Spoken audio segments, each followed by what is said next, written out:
Nagkaroon ng break ang Hajime no Ippo last week at ngayon ang karugtong ng ating kwento. Noong huling chapter na down ni Mashiba si Rosario gamit ang chopping right nito, ngunit nahuli ni Mashiba magkayakap sina Ippo at Kumi. Ano kaya ang magiging reaksyon ni Mashiba sa pangyayaring ito?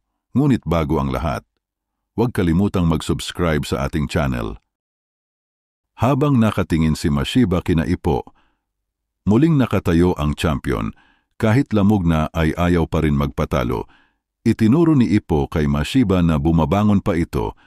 Hindi rin makapaniwala ang mga taga-suporta ni Mashiba sa nangyari. Tatayo pa ba yan? Mukhang hindi na niya kaya. Tapusin mo na yan Mashiba at kunin ang belt. Nakakabinging hiyawan ang sinisigaw ng mga supporters ni Mashiba sa ringside. Ma-shi-ba! Ma-shi-ba! Paulit-ulit binabanggit ang kanyang pangalan, ngunit malalim ang iniisip ni Mashiba habang nasa neutral corner ito at nakatingin kina Ippo at Kumi. Ang nasa isip ni Mashiba, lagi na lang akong kapo sa salita. Ngunit may mga salitang, lagi kong sinasabi sa iyo Kumi. Kung pipili ka ng lalaki, dapat mas malakas sa akin, kung hindi ay hindi ko siya matatanggap. Lagi ko yan sinasabi sa iyo ng paulit-ulit, ngunit kahit lagi ko itong sinasabi sa iyo, sa lahat ng tao sa mundo siya pa napili mo? Siya pa talaga?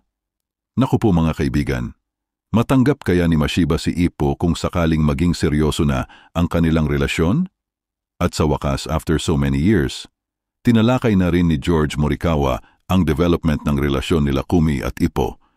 Maikling chapter lang ngayon this week, 8 pages lang. Abangan natin ang susunod na mga kabanata.